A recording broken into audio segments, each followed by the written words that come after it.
welcome to the Players Lounge podcast. This is a show that's a lot of fun because the experts, the guests, the analysts that we bring to you are a really, really fun bunch of guys. And get this, for our first episode this season, we've got someone who's the #1 test bowler in the world. He's also Australia's vice captain. We've got someone who just, keeps talking for some strange reason. And we've got someone who is an excellent dancer and somehow managed to take more than some 250 test wickets. I will let you figure it all out. But Pat Cummins, big hello to you. Thanks so much for joining us for our first episode. Mist of the IPL. I mean, the way that I introduced you, there could be so many ways to say it. But at the moment, I could just say, at the moment, you're donning the Knight Riders jersey, so we know exactly where you are. IPL in the bio bubble. How's that going for you? Yeah, thanks for having me. I'm guessing when you're talking about the excellent dancer, that was referring to me. I've seen you. Yeah, all good here. I've been here about 10 days now. First 7 days in quarantine in the room, but we've played 2 games. Won the first one, and then lost the second one. We'd probably let that one slip. So all good, great bunch. Feels like only a few months ago we're back in the UAE playing last IPL. Yeah. So it's good. Yeah, I was saying it's good to get Pat on because normally I'm the best looking bloke in all podcasts, and we've got the Zoom chat going here. So I'm going to cede that to Pat on this occasion because I'm just getting tired of all the pin-up attention I'm getting. And I just saw a photo shoot of Pat Cummins. It's the greatest thing I've ever seen. Of Pat Cummins' lockdown fitness photo shoot on a farm in Australia. I'm not joking. I think I'm in love, Pat. The way you were feeding that big black cow a bit of grass. Wait, hold up. Awesome. In love with the cow or in love with Pat? Oh, a bit of both. It's a lovely heifer. Yeah, I thought so, yeah. Talk me through that. Is that your normal training regimen? Because it looks a little bit like a OK Magazine type of thing, or Hello Magazine. Absolutely, yeah. that was in the middle of lockdown, and a mate who's a photographer was badgering me for a photo, so I said, all right, come down. And got a few cows, hand feeding them. I think it was about the only workout I did for a couple of months. So turn it on for the cameras. Well, can I just say, whoever the photographer is, you should make those pictures famous. They should go around the world. You'll be massive. Midwest America. You'll have your own ranch in 6 months, I'm telling you. Wait, Pat, surely they're on your Instagram profile. You must have put them up already. Yeah, I put a couple up. Yeah. There you go, Swanny. Yeah. I'm not down with the kids. I just go to cricket nets and practice and stuff like that. I'm not down with all these social media platforms. But you know something that, apart from being test cricketers, what both of you have in common right now is that, all the photo shoots, Pat, I'm sure you would have done that in previous years playing in the IPL. But this time around, it's really different. I mean, I'm going to ask both of you, are you both familiar with your hotel room ceiling? Because being in quarantine, there's nothing you can do. How do you pass the time in the midst of IPL season? Well, for me to pass time, I go on podcasts like this. So that's glad to be of service for you, Pat. Yeah, it is different. I think, to be honest, in India, it's so busy and hectic outside. A lot of the time, you just hang around the hotel, and obviously, outside playing and game and training. So it's not wholly different. I think what's the big difference is the quarantine. Like, you just literally are stuck in your room for a week. It's so different. And then no crowds. They're the biggest two difference for me. I'll tell you what I found. That, and Pat will find this in a long time, in about 10 years' time, when you can't play anymore. When you switch from going from a team environment in a hotel, when you've got all your mates nearby, you leave your doors open, you wander in and out of rooms playing Xbox. When you start commentating, especially as an Englishman to come to India, you don't know anyone.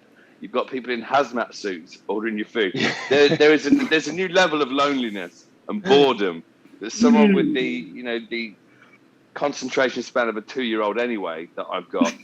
I swear to God, I bought a brand new Xbox to bring with me so I could connect with my son who's back at home. So we'll play Call of Duty against each other. It'll be brilliant. A lot of team bonding. And I also thought I could play against Stokesy and Stuart Broad. It'd be like bringing the old playing days back together. Plugged it in day one, didn't work. I sat for 2.5 months in a bubble with a broken Xbox. Just honestly, I've never been so bored, so fat, so unenthused until the IPL starts, and then it's amazing because we're every day in the studio working on it. And honestly, thank you, Pat, for actually playing some cricket, because I covered the England tour where I did 28 days lockdown for 5 days cricket because England was so bad against India.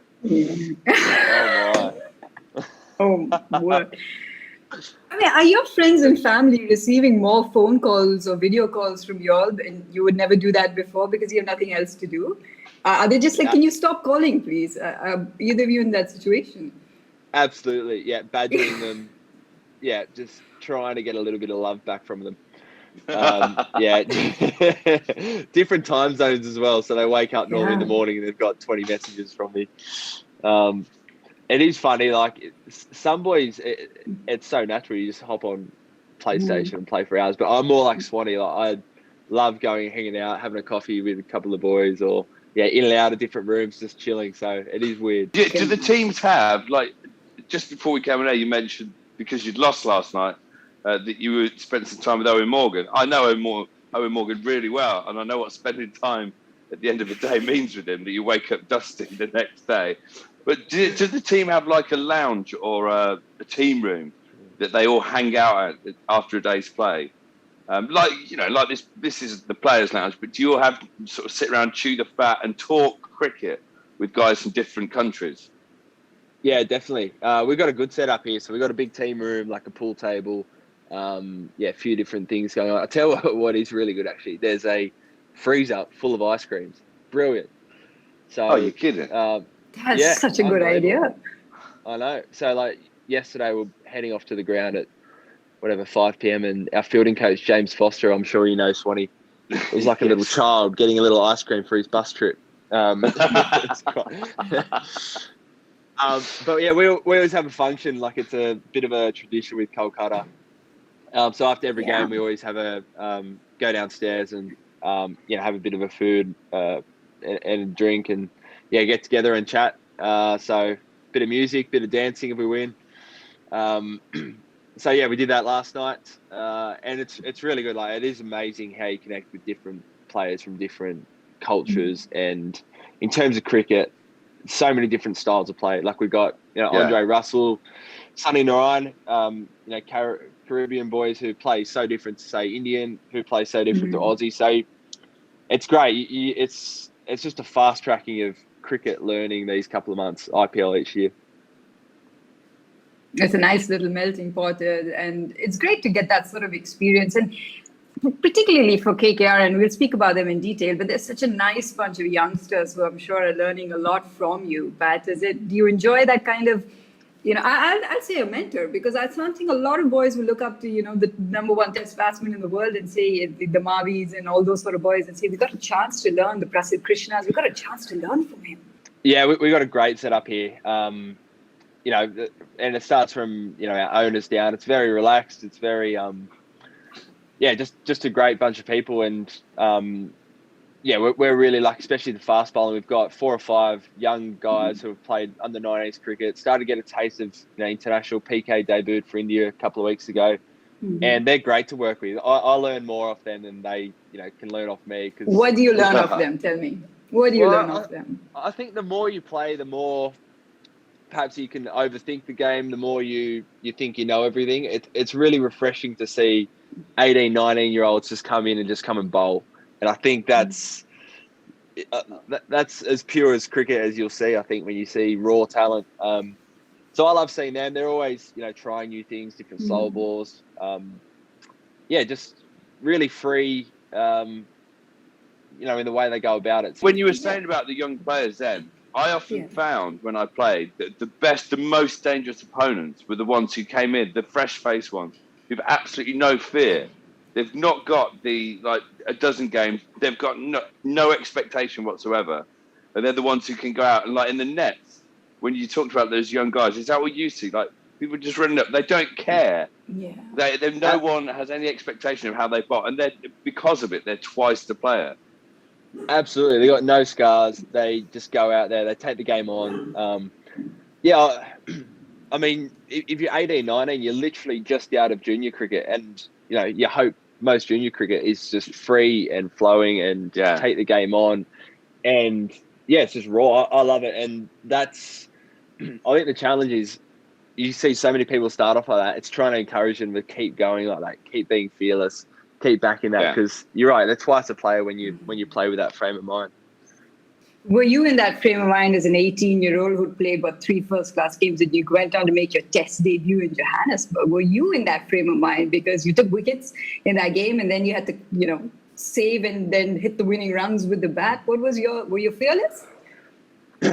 I think, I was more, I think, it's Dale Steyn bowling, and I look back at the footage now and I just cringe because I was trying to hit him back over his head. We had 10 runs to get, and he was bowling 145 kilometres outswingers, and I was trying to hit him back over his head for 6. And I look back and I think if I did that now, I would be crucified. Whereas at the time, I was like, if I try and block him, I'll probably get out. So I'll just swing the bat, and it worked. But yeah, you just got no inhibitions. You just take the game on. And also, I didn't have much cricket behind me, first class cricket, so I was still trying to learn and try new things. So I remember in the game trying to bowl in swingers that I'd never bowled before. I just thought, I'll give this a go because I've got to try something. So yeah, fast forward a couple of years and you start thinking about it more and you think, geez, maybe I should try this somewhere else before I tried in a test match. I remember trying that with a reverse sweep, the first time I ever played a reverse sweep. And I said it wasn't in a test match, but it was in a first class game. It was for Northamptonshire. We were playing against Yorkshire, and Darren Lehman was bowling. And Darren Lehman is one of the greatest batsmen I've ever seen, who could play any shot he wanted at any time. And I remember him running up to bowl, thinking, I bet he'd be impressed if I played a reverse sweep. I swear to God, in the first class game, I thought, I'm going to try and impress Darren Lehman because he's a hero of mine. And so I played this reverse sweep and middled it, and it went for 4, and I got a little strut on. And I'm not sure if I can swear on it, so I'll change one of the words to fudge. He said, you arrogant little fudging idiot. And honestly, but the audacity just to try this, because I was young, dumb, and full of energy, and I'm just going to try this. I played it, and my hero, crucified me. And the thing is, the next ball, if you tried it again, you'd be thinking, geez, where did I put my foot? Where did I do with my hands? And you miss it. Oh, I blocked him. The next 2 overs, I blocked him. I dead batted him 2 overs just to try and get him to like me again. Unbelievable. But Swanny, that's so beautifully said, because that's the thing about your heroes when you're a young cricketer. And, Pat, you were really, 18 years old, people are still trying to figure out what they want to do in life. And here you are playing test cricket. Did you walk into a dressing room and see your heroes who were your idols growing up? What were your first conversations with them? That was honestly the best thing about my first kind of taste of international cricket, my first tours, wasn't so much the cricket. It was, I was hanging out with, I look back at it now, we had, Ricky Ponting was there, Michael Clark, Swanny played these guys lots, but they were my heroes growing up until, I literally met some of them for the first time just before the tour. And suddenly I was, Ricky Ponting, I was watching on TV every summer my whole life, and suddenly I was sitting having dinner and breakfast next to him every single day and hanging out with him. And that was the best thing, just for a couple of months, learning off those guys, hearing their stories. I was just like a wide-eyed fan boy every day, and I got to play alongside him as well, which was a bonus. But that was no doubt I feel so lucky as well the way they treated me. They're on their 1000th tour, 35 years old, and I was 18, and gave me heaps of time. Well, that's the thing. You don't get an instruction manual for all the little things that people will never talk about. So you're picked for a tour, and you just have to turn up and play cricket. You can bat and bowl. That's the bit already. But it's stuff like going to a team meeting, and it'll be like downstairs at 7 a team meeting, and you're in your room going, well, what do I wear for a team meeting? Do I put like full tracksuit on? And who can I text? I can't text one of my all-time heroes going, g'day, Ricky. Can I wear, what do we wear, number 1? And so you end up paranoid about the stupidest stuff. Getting on the coach, which sounds crazy. You would never think that. But the first time you get on the coach, like, do I get there early? Do I How do you get there know where late? to sit, Do I sit in the Swanny? front? Do I sit in the middle? Yeah. Do I sit in the back? Yeah, because Everything. sportsmen are superstitious as hell. Superstitious, If you yeah. steal someone's chair, you're doomed. And that's the worst thing you could possibly do. All the little things like that make the first tour a mix between absolute excitement and absolute hell for me. That's terrible. That's so true. I've never thought of it like that. It's so true. I remember thinking like, oh, a thong's appropriate for a team meeting. I better put on shoes just to be safe. Or like going to the bus, you're like, do I put my backpack underneath or do I carry it on? I'll just hang back here a little bit just to see what everyone else is doing. But I remember doing it at breakfast. I remember sitting at breakfast and like trying to casually see what everyone else was eating, seeing if everyone was allowed to have scrambled eggs. I swear to God. And I looked over and just saw Andrew Flintoff had scrambled eggs with brown sauce, and I legged it and got brown sauce. I'd never had brown sauce on scrambled eggs in my life, and I thought, yeah, Fred's doing it. All right, mate. Yeah, sweet. It's bonkers. I remember sitting on a plane like my first domestic interstate tour, and I must have been kind of the furthest person up the front, and the trolley got pushed and said, "Oh, what do you want to drink?" And I just panicked. I was like, geez, I'd love a Coke, but I'm not sure I can order that. Am I going to be judged? So I said, I'll have a water, thanks. And then every other person in the team ordered a Coke or a soft drink. I was like, damn it. What was the one thing for either of you, actually? What was the one thing that happened that you didn't expect? Like, I'll give you an example. Like, when you play for an international team, you go ahead and your bags are packed, or your bags are already there, or they reach the stadium beforehand, So what was the one thing that happened when you first played international cricket that you didn't expect? I know what mine is.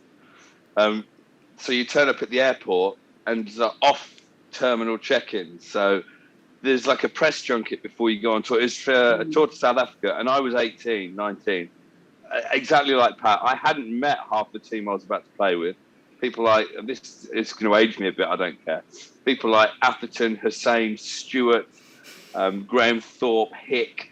But there's no way in the world that I'd even met these. I'd played against two of them. I had to go around introducing myself to them all. I was just this young kid who played under 19s, and they got picked because there were no spin bowlers in England, apart from Phil Tufnell.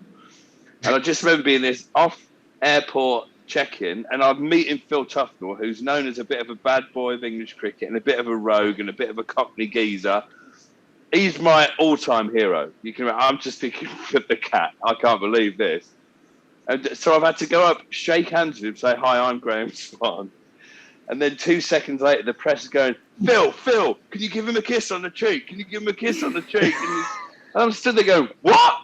And there's a picture there somewhere of me in like, I look like I'm in my school uniform, and the English tabloids getting the cat to kiss me on the cheek as he was like, take him under his wing.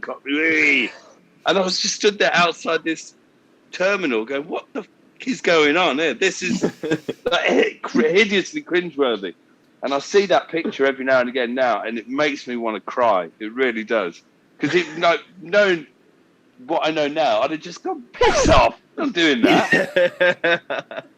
But yeah, off-terminal check-ins. Imagine going on holiday and you don't have to go with the normal people. Yeah, just go into a hotel and you give a lovely lady from Virgin Atlantic your passport, and she smiles and gives you a little wink that you've never had before in your life, because you've never had an England blazer on before. And 10 minutes later, you've got a business class ticket going, oh, there must be a mistake. No. I'm normally in row 67. Yeah. And wearing a team suit on a flight. I remember as an 18-year-old, I was like, hang on, I'm wearing a suit on a plane? This doesn't sound right. Did you do Australia? Let me ask this. I've wondered. So, do Australia, you have to get on the plane in your suit. Say you're going on a big tour, you do a press junket, you get on the plane. Do you then have to get changed into your into like tracksuit whilst on the plane? Yeah. So get on the plane and then literally just swap straight into whatever or Qantas pajamas. And then the worst thing is when you get off for a stopover in Dubai and you got to put the suit back on for like half an hour, get on the next plane, take it off again. Nightmare. But imagine this. So everyone at home, imagine you've booked a flight and you've paid tens of thousands of dollars or pounds to fly to Australia business class with your wife, and you're retired, you've had a lovely life, and this is And you get on this plane, you sit down, you've got a glass of champagne, lovely, and you're looking around the cabin thinking, pretty empty today, this is awesome. Suddenly 28 blokes get on, and even though they've been told, don't get dressed in the open, like wait for a toilet, everyone just quickly rips their shirts off, puts a t-shirt, their trousers just done, and they're all talking, they're completely oblivious to other people there, because it's just like being in a dressing room.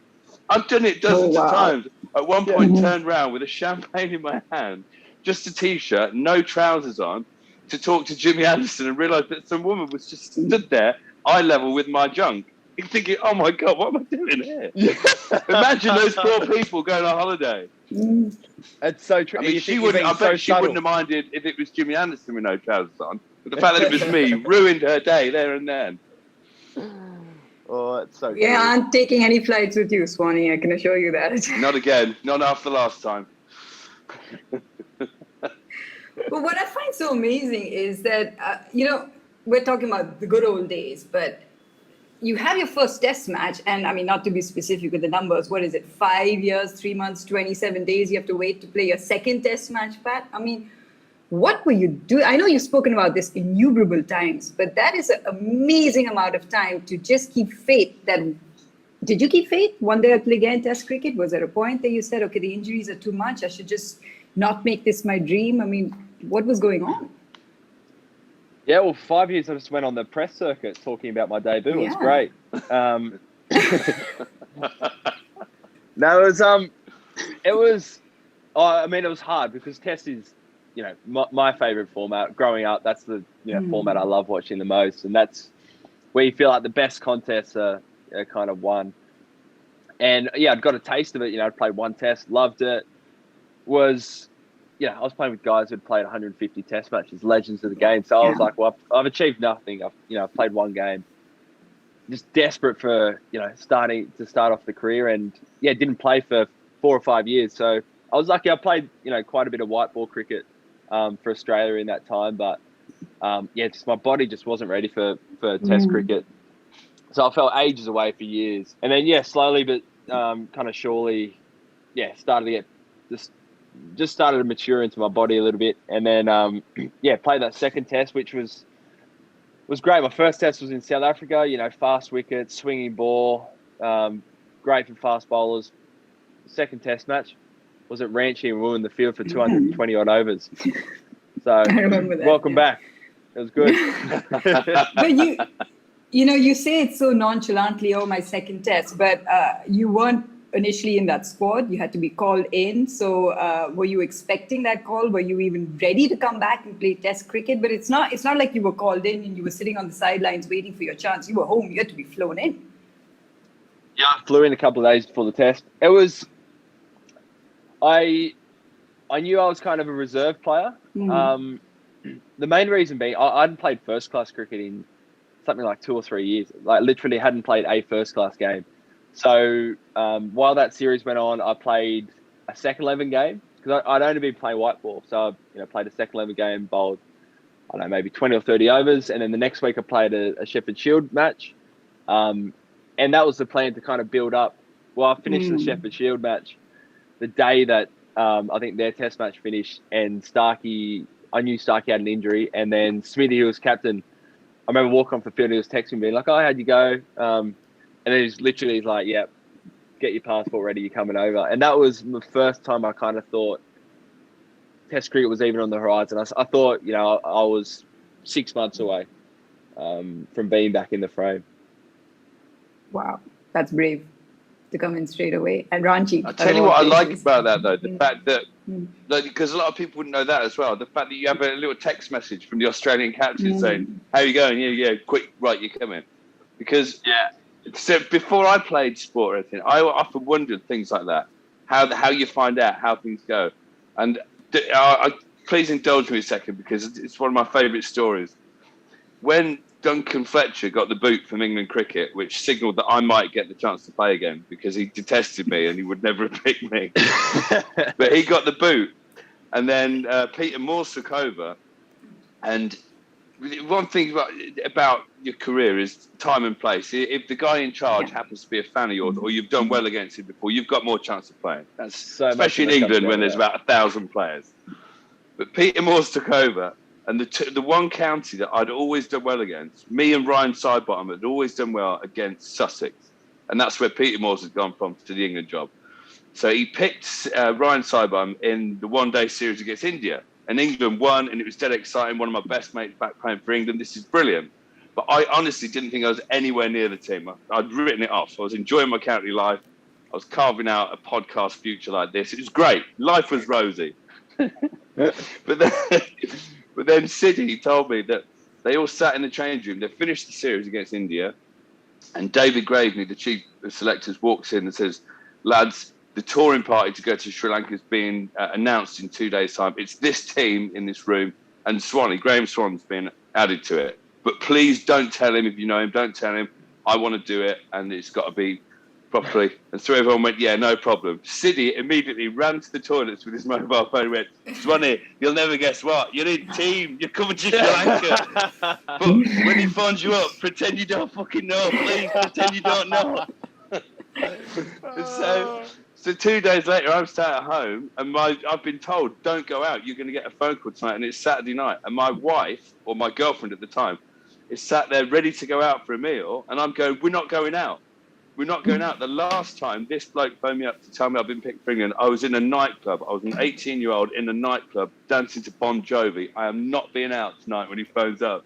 And so I completely blew off date night with my missus to sit there while the last night of the proms was on the telly. It's just brilliant. I love that memory. Good old Siddy. Don't go out, whatever you do. You're in the team.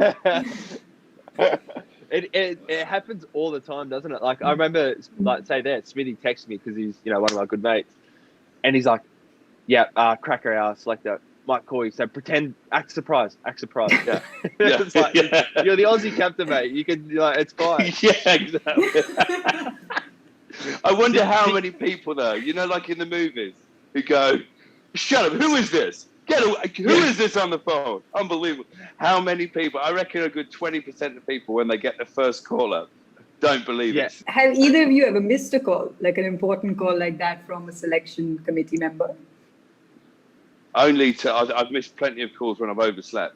I'm a habitual oversleeper. Why am I not surprised? Yeah. It's because I get caught up with Owen Morgan sometimes after a game. Yeah. How many tests did you play after that, Swanny? So that was before my first test. No way. So you thought you were way off, and then I played one-day game when I was 18. When I was picked on the tour just because I'd done well in the under-19s. I was nowhere near ready, like mentally as well. I was shaking like a big dog. I just didn't want to play. I thought I'm not good enough for this. And then years later, when I got back in, so I was 28 by that stage, and I played probably over 200 first-class games. Wow. And suddenly I was playing, and I actually thought, I'm just going to enjoy this. I'm an off-spinner. I'm not going to play any Test cricket. I might play 2 or 3 games in India every time we tour. I'm just going to enjoy it and treat it like a club game. Best thing in the world that happened to me. Good old City. Oh, it's really crazy. But, that's the thing. Sometimes you just got to... I like the way, Pat, that you mentioned that you felt you weren't ready when you came back for, what was your second Test match. But it's amazing as a fast bowler sometimes when you're mentally ready and you feel like your body is just betraying you. And you've had that. You've had, like, a tremendous amounts of injuries that you've been very vocal about. So how do you encapsulate all of that and then go on to be the #1 Test bowler in the world? I mean, how did you get over all those things? What were the changes that you made, if any? Yeah, I think you can be as prepared as you want to be. It's still elite. Like, you're still jumping into something that you haven't done before. So until you've actually played Test cricket, you can't judge whether someone's going to survive or not, I think. It takes time. For me, I mean, those 4 or 5 years that I didn't play, they weren't wasted. Like, as I said, I was still able to play international cricket, so I didn't feel like it was a huge jump up. And I certainly felt more prepared. I felt like my action and everything was a bit more sustainable. I kind of got my head around touring more and spending time away and getting to the rhythm of international cricket. So, of course, it's still a jump up, but you just try and set yourself up as best as you can so that once you step over the rope and you're on the field, your competitiveness just takes over, and your instinct and everything else that you've been doing since a kid. So I was lucky, and we've always got some great people around us. In our setup, for me, two of my best mates, Joshy Hazelwood, Starkey, they were there and kind of always, I guess, 15, 20 tests ahead of me. So I learned a heap off them, bowling alongside them for, coming back into Test cricket as well. They were brilliant. I'll tell you what I like the sound of there. Yeah. It's that the bowlers, when you see your best mates, Josh Hazelwood and Starkey, any team I've ever played in, the fast bowling group is always close-knit. It's always tight. And I reckon, you can tell me if I'm wrong or not, but there's like a shared hardship that batsmen just don't get, because I will not have it ever that batting is hard work. You sweat, you get warm, but it's not a hard physical yakka. You're just out there concentrating, for Christ's sake. But bowling, especially if you're bowling a hot country on a hard wicket, is physically ridiculous on the body, having to wake up. Do you reckon that could be one of the reasons why there's like a brothership, a kinship between fast bowlers? I reckon that is bang on. Yeah, absolutely. It's like when you get back in the change room, or you after always sit together in the change room. Yeah, of course. Well, we're the only sensible ones as well. The only ones that talk sense. But you get back, to the physio room, whatever it is at the end of the night, and it's like, all right, we're hurting, and you kind of, as you said, it's shared hardship where the batters don't get, and they're complaining that they've got, I don't know, some kind of exactly. But you hear them giggling or laughing in their bedrooms or moaning about a bad decision, and everyone fast bowlers just roll their eyes, look at each other, and go, "What are they talking about?" It's the easiest job in the world. Oh, I've got to concentrate. Oh, I got hit on the arm. The worst thing is when you're out in the field for 90 overs, you're just bowled into the ground, and you feel like you've achieved something for the day, and you've put everything into it, and then you see the batters come off the field and they're jumping around, they're laughing, they're talking. You're like, where was this energy on the field? And then they'll be like, I might run home today. I was like, I might go for a run when I get back to the hotel today. Yeah, run, really. You just want to punch him in the face. Have you ever had that? Worse. But have you ever spoke as your unit just once there's reached a situation where you just spoke in your mind and said, mate, you have no idea what I go through? Because listen, you're pretty handy with the bat. So you can understand that side of the situation as well. Yeah, I mean, you stand there and you might run 20 meters occasionally. Yeah. But it's that the best one is when you speak to all rounders. So Mitch Marsh, I remember it was against England. We played a Ashes Test match in Perth, and Smithy and Marshy both scored heaps of runs. I think Smithy got a double 100, Mitchy got 180 or 190. And it was pretty hot, but Smithy came off and he's like, I'm wrecked. Are you wrecked, Marshy? Marshy's like, no, I'm good. He's like, Smithy goes, that's much harder than bowling, eh? Like we've batted for 4 sessions in the sun. What do you reckon? That's harder than batting. That's harder than bowling. And Marshy goes, mate, in the first innings, I bowled 3 overs.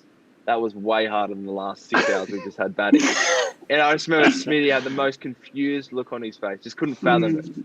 Did you just go over and give Marshy a hug? Good on you, mate. Well done. Yeah, he's one of us. Well done. Good boy. But I love it. I like within a changing room, even the most united and happy changing room, there's still going to be like batsmen versus bowlers. Yeah. One of my favourite times playing for England, and this might be a painful memory to Australians, but you weren't playing, Pat. You were only a youngster at the time. But in Brisbane, 2010 Ashes, where we got hammered in this game, and we had no right to get out with a draw, but we went and got 517 for 1 in the second innings to save the game. So Alistair Cook, Andrew Strauss, Jonathan Trott, easily the ugliest 3 batsmen who've ever played the game, but they were gold dust. They were gold dust because they batted this long. But I remember, so we bowled Australia out fairly cheaply, but Huss got a good 100, and then we sort of trudged off the field going, oh, here we go. Another one of these Ashes, 5-0 in Australia. Shit. But me, Jimmy and Broady, thick as thieves, and we had about an hour to the end of play on day 3. So we put towels down on the floor, and there's a TV in the changing room. We had the sound off, and we had shorts and flip-flops, thongs on, and just sort of lay there, sort of not saying anything, just sort of lay next to each other and go, the feeling. God, Cricket's hard. But then 2.5 days later, we were still lying in the same position when we were 480 for one. Superstition meaning we cannot move. That is possibly the happiest 2 days I've ever spent in my life. Next to two straight grown men who were my good mates, just giggling like little kids. And every time the room attendant would come in and go, "Have we lost the wicket yet?" "No." Hey! Oh, it's just pathetic. But it was amazing. And I tell you what, these are the things you miss. They're the things I miss being in a bowling group. And every time a batter would come in and they go, "Oh yeah, can I come and join you?" Go, "No, get out. Nothing to do with you. Get out." How quick does time go as well when you're in the change room like that? It's honestly brilliant. My favourite test matches are where you spend 3 days, exactly as you say, on the couch inside the change room. It's great. Yeah. Oh God, I can imagine. But Swanny, you can help me out with this because I've grown up and seen these fearsome Australian fast bowlers who have this aggression and attitude and in your face and they're spitting fire. And we're talking about, someone who's No.1 right now and is probably the nicest guy you'll meet. So, all this fighting on the field, there's nothing, there's no aggression. What I mean is, of course, there's competitiveness, but it's not in your face, Pat. So is this just you or is just maybe how Australian cricket has evolved? What do you think? I think it's probably me. Boom. Well said. That's the answer I was looking for. But I tell you, a lot of it must be because of IPL, because of the mixing of players around the world, and you actually get to know people. And so a lot of the supposed aggression and the stories and after-dinner stories, they're bullshit. They never happen. A lot of them, they're brilliant, they're hilarious. Like the Merv Hughes stories, they may have happened because Merv used to ground spitfire at everybody. But but honestly, because especially with England and Australia, there's this perpetuated myth that the teams hate each other and there's a load of abuse between each other. That's garbage. Yes, you're always going to have one or two players who aren't very popular with the opposition. They're not very popular in their own change rooms, if truth be told. But because you played against people and because you know them, the higher standard of cricket you play, the less is said on the field. So if you go down Test cricket, I barely had a word said to me in my whole Test career. First class cricket, yes, quite a bit. Not now. My ring bell going on. First class cricket, every now and again. But the only sledging you get was if someone nicks one and doesn't get given out, his parentage gets questioned for half an hour. And then everyone forgets it. But that's it. If you get down to league cricket or grade cricket, it is disgraceful. It is like personal abuse. It's people basically picking fights with each other because they think that England and Australia do it on TV. We have to bust this myth. It doesn't happen. The one Australian fast bowler I heard say anything was Doug Bollinger played in the game at Adelaide when he was caught into the Ashes. And one of the papers had said, this is great because Doug will give it to him. This team's weak. Peter Siddle just bowls. He doesn't sled. And Dougie said one thing in the first over and just got shut down. Ricky Ponce just said, just shut up and bowl. Just get on with it. And it's and you can see him his little crushed face. He's grown up listening to stories of Merv Hughes and all this, like I did, apparently. And you just go, oh, right, so you don't say anything. I'm not saying that no one says anything because obviously Jimmy Anderson just grunts and moans at everyone. Lovely lad, but on the field, he's miserable. But it's just, and like David Warner just stands at point moaning at everyone. But that's it. That's your one player from each team. It's not like the all-out warfare that people think it is. Oh, exactly. And as you said, you've either played county cricket or IPL with most of them, or just played against them 100 times before. So it's I don't know. For me, it's more. I feel like I've played enough to know that it's a waste of energy, and it hinders me more than it helps. For most people, occasionally you might see, sense with a batter if you kind of ramp it up and get in their face, maybe it might affect them. But if you're playing international cricket, you'd hope that they are better than that and kind of find a way past that. So, and also, I'll tell you what, any games I've played in, some of the umpires in England as well are way harder physically than any of the players. Like Peter Willey, I remember, like, young lad who comes into county cricket, he starts trying to sled. Peter Williard take him out the back of the pavilion and shut him up. And so people, it's discouraged, and it should be discouraged as well because it's rubbish. Because like, this doesn't sound well on me as a parent or Michael Lum, but our little boys play in the same cricket team, Plumtree Cricket Club, and it's like under 10s, under 9s cricket, and they bat in pairs and lose wickets. We went to watch a game last year and we sat there and my son was bowled off the 3rd bounce. And he knows that that's not out. The umpire didn't. The umpire's someone's dad who's just turned up, probably never heard cricket, and he gave him out. My son stood there and went, "You're a cheat," and shouted to the umpire. I was going, "Oh my God, this is embarrassing." I had to go on the whoop, you can't say it. He's 8 years old, he doesn't know. He's going, "No, but that's cheating. This isn't right. He's a cheat," to this bloke's face. So I calm this situation down, go off the field feeling mortified. Lummy's lad goes out to bat, gets stumped by a yard, by the way. He was well out. He never even tried to get back. But he disagrees with the decision as well. I turned around and started having to go at the umpire. And me and Lummy have stood there. And Michael Lum is possibly the nicest bloke who's ever played any cricket anywhere. And we're just going, and Lummy's just going, how smoothly do you think we can just sneak out of this ground and never come back ever? And it's just like, oh my God! But these kids, because they've grown up and they've been fed it, they're our sons, and yet they still believe that a load of sledging goes on. Kids, it doesn't happen, so don't do it. But I tell you what, Swanny and Pat, I don't have any. I personally, as a fan of the game, think that it's okay when you have a little bit of mental disintegration. And I wouldn't say sledging, because as a bowler, Pat, in your setups, when you're setting up a batsman, when you're setting your fields, don't you need a little bit of that warfare going on? I mean, a little bit of that plotting. I know I made it sound really evil, but it's part of the game. Yeah, you do. And I find it's as much to get myself up as it is to have a go at the batter. But of course, I mean, Warney was the best at it. It wasn't necessarily sledging. I mean, I never played with Warney, but it was the kind of the confidence that he threw out there, and the showman and all those things. So I think it's as much that as it is actually trying to get inside the batter's head with abuse. You see, I love that, like the piss taken, the proper piss taken out of somebody to make them so they're not concentrate anymore, and that is one of my favourite things. That's what I try to do and all it's the fun. time. But yeah, it is. Like we played on an England tour. We went to play, and we played Western Australia. Adam Voges is playing for the Whackers. He played for Notts. He's one of the nicest human beings ever, but he knows that stupid dressing room sense of humour we had at Notts, where, you know, if there's something blatantly obvious, and you say it as a question and someone points it out, and then everyone goes, ah! For example, Will Beer is bowling and Luke Ronke is keeping wicket. And I'm getting a load of grief anyway because everyone's saying that Luke Ronke is my twin brother.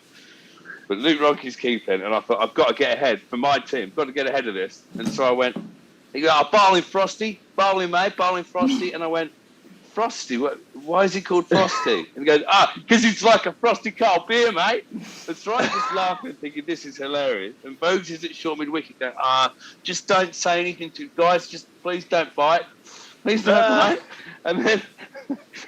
And then 2 minutes later, Palmer's back is a slip, and he is built like a brick outhouse. I've never seen muscles like it in my life. And he dives and stops the ball, and someone goes, fielded Pommy. So I went, are you English, mate? He goes, no, my name's Palmer's Bear. See, for me, from that moment on, you know that those two players, Ronke and Palmer's Bat, I can take the piss out for the rest of their careers about that one tiny, stupid little moment. And that was what it was all about for me. It wasn't calling their parents. That was all it. I enjoy that. I enjoy how you get under the skin. But I got to ask you, I'm here on the Players Lounge podcast. There are 3 questions that we ask everyone, okay? And it's, they're just off the top of your head. Just think of whatever comes to you first. One is, if you could think back right now, till date, what has been the proudest moment in your career? I'd say 2. I'd say Test debut and playing alongside all those great players. And the other one would be Cricket World Cup in 2015. which I was in the squad. I actually didn't play in the final, but for me, that was awesome. Like MCG, packed house. So much history in World Cups, Australia has. So to be kind of there in the mixer for all that was unreal. Is there one wicket that you've particularly enjoyed, or is there one that you're looking forward to? I like that. Looking forward to. I like that question. Yeah, why not? Just throw it out there, Pat. Just. I'd say, in my first test, getting Jarvis Callis. I think when you get a great of the game, he played 160 test matches, been around forever, still at the peak of his powers. I think talk us through the wicket. Talk us through your memories of that wicket. So I think he got like 50 off 40 balls in the first innings, smacked them. So he came in the second innings and came on to bowl, and I just remember thinking, all right, we've got to do something here, because he was a powerhouse for him. Yeah. And so I just thought I'll be super aggressive here. So I just remember thinking, 18-year-old kid, wicket's fast, I've got nothing to lose here. So I just went super aggressive, bounces, had a few slips in place, and just, one of those spells where everything just feels like it's coming out beautifully. His ball started to swing, and after about 15, 20 balls, few player misses, he just nicked one to Michael Clark at first slip. And that was just I just thought, okay, that wasn't just a one-off. We've had, I've had 20 great balls bowled as well as I could have at one of the great players, got a wicket. I just remember having so much confidence after that. Brilliant. Oh, that's beautifully said, isn't that, Swanny? And this is fun, actually. I got to ask both of you this question. So, Swanny, you can think about it. But if you could come back as a different player, in fact, let's change it. It doesn't even have to be to cricket.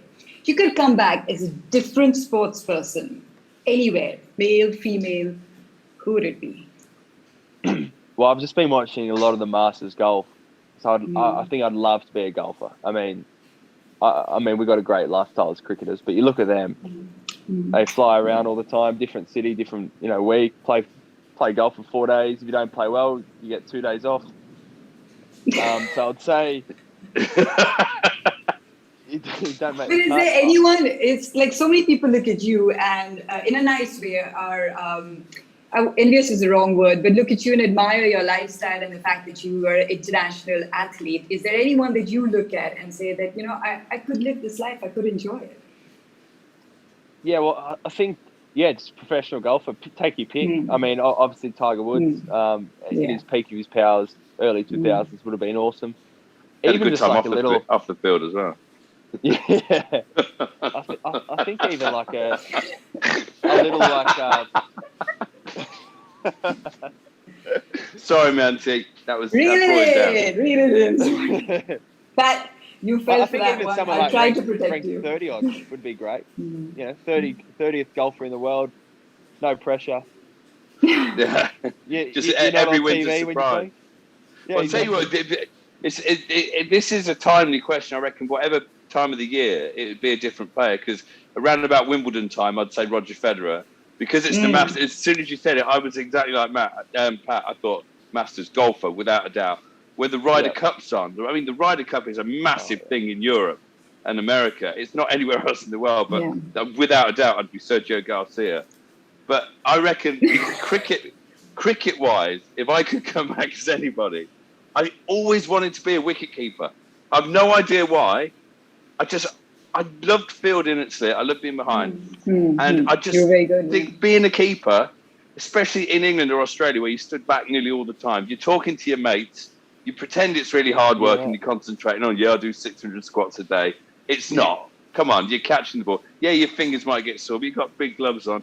When it's cold, you're warm because you've got gloves on. Wicket keeper all the way. Matt Pryor, please. I'll be him. Batting number 6, going when the ball's soft, do a bit of keeping. I never beat the bat anyway, so you didn't have to worry about missing any stumping. It's perfect. I don't know. I think I'd come back as someone like Usain Bolt. I mean, how cool do you have to be able to pose and smile as you cross the finish line to win an Olympic gold? I mean, that's... the best thing Usain Bolt ever did the reason I love Usain Bolt, before the London Olympic final, you must have seen the clip. If you've not, check it out on YouTube. Just before the final, the camera's going along, and behind their starting blocks, there's a little kid stood there who's like in charge. I don't know, just won a competition at school or whatever. And there's this little 10-year-old kid just stood there, and Usain Bolt turns to him and gives him a fist bump. Yeah. And this little kid's face just absolutely lights up. All the rest are doing their concentrating faces, and he was just fist bumping this little kid and made this little kid's life. It's the greatest. I've got goosebumps thinking about it. What a hero. And then ran 9.1 seconds or whatever it was. Stupid. But Pat, we gotta ask you. You gotta show us your hand, because we need to know this story. We need to hear this story again. Yeah, my middle finger is slightly shorter than the others. So when I was 4 years old, went to preschool. I've got 2 brothers, 2 sisters. So a family friend dropped me home and it gave me 5 lollipops, one for me, one to give out to my brothers and sisters. So I got home, I was running around the house, giving it to one brother, and my sister was in the bathroom. And for some reason, I just opened the door up a crank, like cranked it a little bit and put my hand through and was waving the lollipop to show her that I had a lollipop for her. Well, she's come and slammed the door as hard as she could. Middle finger straight off. Straight off. And do you remember that? Do you remember the immediate sort of shock and like blood spurting everywhere? I just remember holding it and just running down the hallway screaming for mum, and blood was just pissing out. And what's your sister's name who did it? Laura, and she was mortified. Absolutely mortified. Can't believe it. Yeah, she's still like, if you bring it up today, it's funny. The thing is, though, you'll never sneak in the bathroom on a woman again. Yeah, no, I learnt my lesson. Lesson learned. What's funny? So, mum, so went to hospital that night, had surgery to tidy it up or whatever it was, and mum tells a story. She was there and she was panicking. She thought, I was 4 years old. Oh no, he's never going to get a girlfriend. A girlfriend's never going to want to hold his hand, like at kindergarten, walking down the staircase. Anyway, Dad was there and apparently had a remote control and he's flicking up and down. Mum's like, "What are you doing?" He's like, "Oh, I'm just making sure he can still bowl." That was 4 years old. Mum had her priorities, Dad had his. Oh, good on you, Dad. I know. I love that.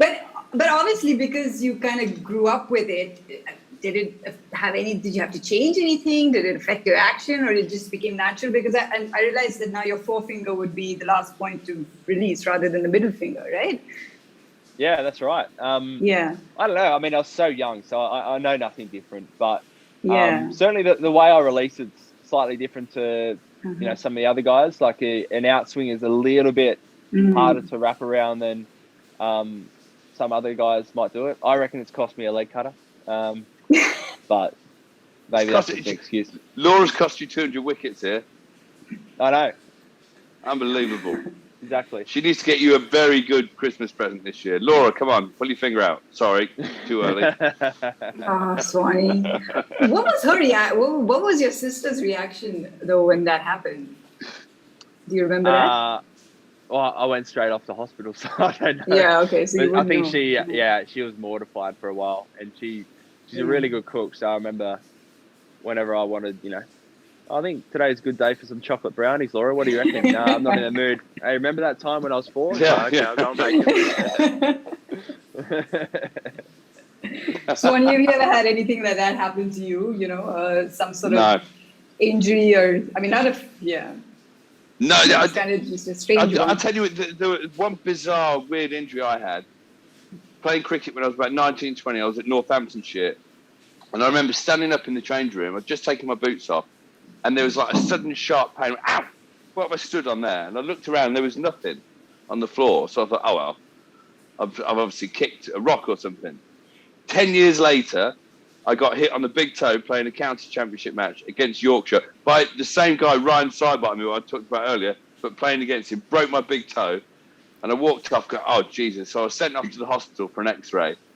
And when the x-ray came back, the doctor said, have you ever stood on anything metal before in your life? I went, what? And I was trying to think back, and I thought there was one time I was a bit confused. I had like a sewing needle embedded in my foot, and it's deep. It's in the middle of my left foot, and I never knew it was there for 10 years. Doesn't hurt. It's dead. If I go through an X-ray now, it's there, as clear as a bell. You know, the tiny like sewing needle with the. So you still have it there? It's still there in my left foot. No, it's embedded in the middle of my foot, and the bloke said, "Well, if it's not hurting, we'll just leave it there." So I bing every time I go through the metal detectors at the airport. But yeah, that's the only bizarre thing that's happened to me. Really similarly, Mitchell Johnson in my first test, he got turf toe, so he was hobbling around everywhere, and they went and got scans, and he had metal in his toes, and they're like, "What?" It was exactly the same. It couldn't explain it. Had no idea. Had it forever. Well, it certainly explained why Mitch could bowl so quickly. It's like superhuman powers. But, I mean, it didn't exactly make me a quick runner. This, you think, in my fault. I know, that's a pretty good story, actually, Swanny. I better remember that the next time we're doing a show together, how to bring it up in strange ways. But listen, it's time for our Dare to Declare segment. This is brought to you by Betway.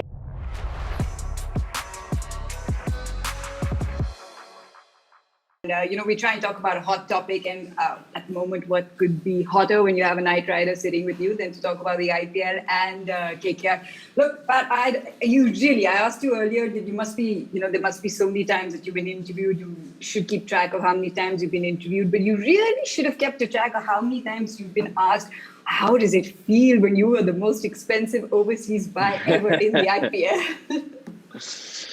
Yeah, that certainly got asked a few times, especially last season. I mean, crazy. It was awesome. The first thing I actually remember, well, my first memory that I got nostalgic with was when that happened. Was I remember watching the first IPL game.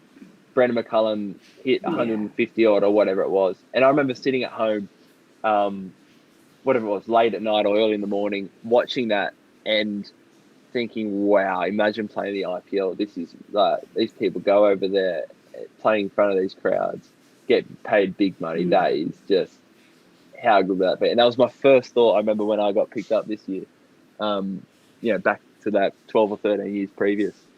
But yeah, I mean, awesome. And what a great side as well. I played a couple of years with Kolkata a few years back. So as much as anything, pumped to team up with the old crew, and then, new guys here like Brendan McCullum and Owen Morgan, who, I'd spent a bit of time with, but not a heap.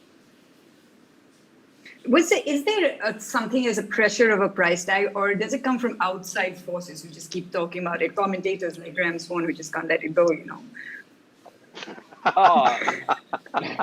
Presenters like myself, we just can't let it go, Yeah, 2 years on. I know. I mean, there's pressure whenever you play. I actually felt more of a. It wasn't. I felt like I had nothing to prove to anyone else. It was more just. I was like, Kolkata have spent this much money on me and invested it. I just really want to do well for them. Like, they've looked after me. They're backing me, so I just felt like a responsibility, more like a pressure, just really wanting to show them that it was the right call. So that was probably the pressure I put on myself, as opposed to any outward pressure I felt. So there's a big thing about it now, though, isn't there? Because Chris Morris has suddenly gone for. I mean, he's dwarfed everything before him. And I saw an interview he had the other day where he mentioned it 10 times, in the fact that it doesn't bother me how much money I've gone for. I don't think about how much money I've gone for. I mean, it's other people who spend the money. It's not me who spent this money. And you could see him like, and I was just thinking then, but last year, Pat, you were bowling well and bowling fast, but the first 3 or 4 games, couldn't get a wicket. Were you thinking, I've jinxed this? I've jinxed this by getting so much money? Oh, and T20 cricket, you'd hope it all evens out after, 10, 20, 30 games. But, geez, I wanted a wicket there for a couple of games. Yeah. Because, as soon as you get that price tag, that's the only thing you judge against by everyone else. So, you can bowl well, you can not go for many runs, but they're like, oh, you haven't taken a wicket. But the ideal thing is, sort of year, 2 years on, you're still on massive wedge, and then no one's looking at you anymore, so you can just go under the radar and get back to being good old Pat. So the Lamborghini takes care of itself, and you can get wickets. So there we go. That's the dream. That's the dream. Yeah, Swanny, I don't think... You can get some more cows in that paddock. Around after. Yeah, some more Swanny, food. I don't think anyone is not looking at Pat Cummins. In fact, it's been interesting because was it the last game against MI? No, because last game against MI, they held them back, right? It was all spin in the beginning, whereas Pat Cummins had spin. Tell us about your team, Pat. Let's have a little bit of fun, okay? Because why not? Tell us a few secrets, because Swanny's just left us at the moment. So let's get it in before he returns. Who's like the biggest teacher's pet? Or the biggest teacher's pet? Yeah. There's a couple. Spill names. You can't think about it. You just got to get it out there. Yeah, I know. Quick. Honestly, the team is so nice. Everyone's just way too nice. So there isn't. I don't think we do have a teacher's pet, but we've got some. So you don't have a Mike Hussey. Probably Rahul Tripathi, who bats at Rahul number 3. Yeah. He is always smiling, always happy. He's just the best person you can imagine. So I think we've all got a soft spot for him. Good answer. I was gonna. This one of the questions is Team DJ, but I'm just guessing that's Andre Russell. So Team GJ, yeah, Andre Russell, Nitish Rayner is likes his tunes. A couple of young guys, plugging their iPods. Thing is, if Andre Russell puts the song on, no one's going to turn it off, are they? You're not going to go, this is rubbish. Oh. I know. What about the biggest prankster in your team? I know you got Harbhajan Singh in your team, right? Yeah, I've only been out for a few days, so I haven't spent a lot of time with Badgie. Okay. Yeah, I mean, a couple of our coaches are pretty good. Yeah, we've got quite a lot of quite a few Kiwi coaches here, who they all played a lot of cricket together. So that's quite good fun. Everyone, Dave Hussey's a batting coach. He gets picked on a bit. It's good fun to pick on. Dave Hussey is the greatest interviewee of all time. Like pitch side interviews. Yeah. Last year it was either Trevor Bayliss or Dave Hussey. Trevor Bayliss, who I've never seen a more reluctant interviewee in my life. Just like you got Smarmy, you got people like Pommy Babang. So now tell us what you're thinking about today's game. Yeah. I hope we win. Oh, is that all you've got? Yeah. But Dave Hussey, honestly, you'd ever try and see Dave Hussey do an interview without laughing, without giggling? He physically cannot do it. Yeah. But it's it's so true. Okay, Pat, now let's do a quick fire, okay? Now don't even think about it. Just the first thing that comes to mind. Don't be emotional, okay? Go for it. Who's going to win this tournament? The IPL. KKR. If not KKR, who's going to come second? Mumbai. Tournament MVP? Besides me, you can say you. I'll say Andre Russell. Okay, nice. Who's the most underrated player in this tournament? In India, we like to say Chupa Rustam, like he's hidden and just kind of shows up towards the end. Who will be the most underrated player?